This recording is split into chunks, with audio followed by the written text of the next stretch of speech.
Hi everyone. I just thought I'd do a quick update really about PIP, personal independence payments. I already get PIP. I get full award for mobility.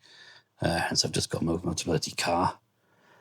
I was actually entitled to it about a year or two ago, but it doesn't really make any sort of financial sense until now, really, because the car is costing me 80 quid a week, well, so about 320 quid a month.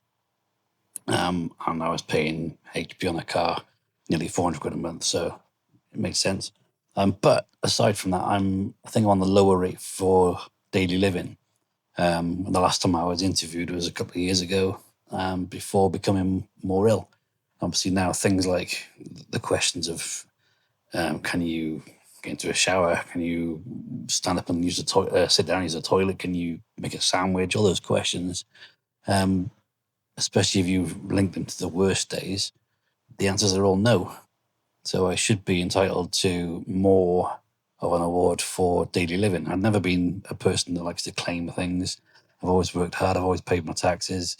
And it's taken me quite a while to think about what I'm entitled to, because I always kind of felt bad. Like, well, why am I taking from the country? People do that everywhere.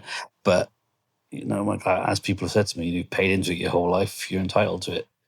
And there's people that are getting that which aren't entitled to it. So yeah, so I claim it. Um, but obviously those questions: can you make a sandwich on a worse day? No, I can't get down the stairs to our kitchen. The kitchen is downstairs. The living room that I'm in now is on the middle floor. Bedroom's on the top floor. Now I can get to a bedroom sometimes with help. Sometimes I need help to get there. I have fallen up and down the stairs several times, but it's quite a difficult task to get up the stairs. I have to pull on the banister with my right hand, push on my left hand onto a walking stick, and kind of grab onto the next part of the banister. Sometimes I fall forwards and bang my knee or bang my face in the past. I've been lifted up the stairs by my wife. My kids have dragged me up the stairs. Um, but that's once a day to go to bed. Coming down from bed, um, it's a similar kind of thing, but the other way. Obviously, I use my left hand on the banister, my right hand on the walking stick. And just last week I fell down probably about 4 stairs and landed my head straight into one of my kids' bedroom doors. So I'm not particularly safe on the stairs, but our kitchen is down the stairs. And once you get down there, there's nothing to hold on to. You have to walk across a gap, which most people would think, oh, it's only a couple of feet, that's not a problem. But I need to hold on to something.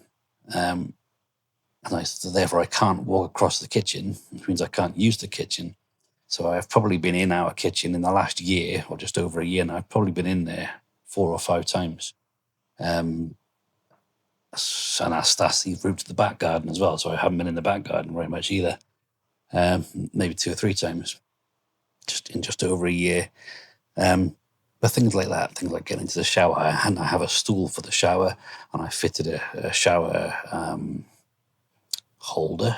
I suppose a better word for it, I'm sure, so that I can sit down and still have the shower near me. Excuse me. Um, so it's adapted. There's a handle to help me to sit down onto the toilet or stand up again. I haven't actually stood up to use the toilet for well over a year now. Washing myself some days, no, I can't, and I will require assistance, as embarrassing as that can be. Resistance to have trousers pulled up, socks put on. It varies. I can be in a state of practically being a baby again. But for those reasons and others, I decided to phone up PIP a couple of weeks ago, maybe 3 or 4 weeks ago. And my question was, could I please report a change of circumstances? Happy to be interviewed, happy to go and see them if needed, or for them to talk over the phone like the last time. But I was greeted by an Indian man who seemed polite enough at the start, asked for the information I was expected to give, like name, address, a national insurance number, and he asked several questions, and then got to the full address of your doctor's surgery, please. Now, our doctor's surgery here in South Wales was a standalone unit, which formed with three other or four other surgeries, changed the name 2 or 3 times, and then formed with another surgery again. And I believe the name has changed again, but they've got so many different addresses. And the address of the main surgery, I can tell you the street it's on, I can tell you the name of the doctors, but I can't tell you what the number of the building is because it owns, I think it's 3 properties. So it's something like 13 to 16, name of the street. So I said to the guy on the phone when he asked me the question, I said, I know the name of the doctors is this, it's on this street. I can find the postcode out if I just pop onto Google, but I'm not sure what the actual street number is. And that this nice gentleman on the phone just went, "Yeah, well, you failed security. Bye," and then hung up on me. After I'd been on hold for just under an hour, I spoke to the guy, already nervous, because I always feel like one of these phone calls are trying to catch you out, which is a good thing for people that don't deserve to claim. But it was quite an anxious moment of being on hold for a long time and then spoken to in a way which was quite insulting. You just failed security, bye, and hung up.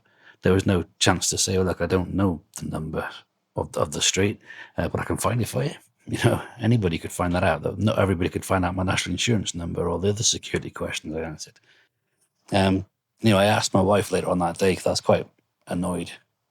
And I said, our doctors, and she said, "Is it? Yeah, this is the name of the doctors. So what's the address?" "Oh, I haven't got a clue." I didn't even know the street name. I mean, we don't need to know the street name. You drive to the doctors. You physically know where the doctors is. You don't need to put the address into a sat nav if you go there all the time. So, excuse me, just check my watch. It keeps beeping at me all the time. Ooh, I don't know what it was.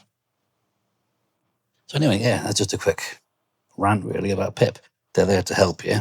They give it away to many people that shouldn't have it.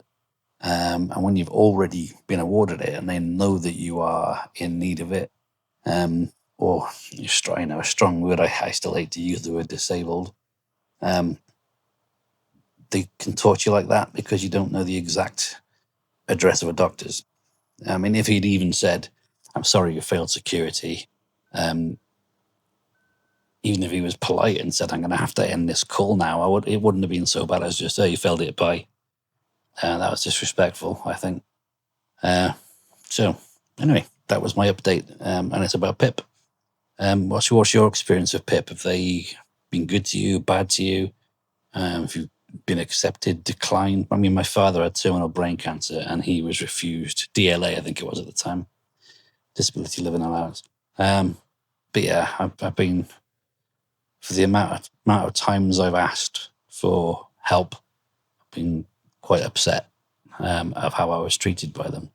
I will phone again. It's probably been nearer to a month since I last spoke to them, but I am still building up that confidence because what will they ask me next time that I might not know the answer to accurately immediately? So anyway, thanks for watching if you have watched. Not that I expect many subscribers or anything on this channel, but if you do have any sort of vested interest in what I'm talking about with FND or whatever this may be, please subscribe. Tell your friends if they'll be interested in hearing about it, and I'll see you in another one.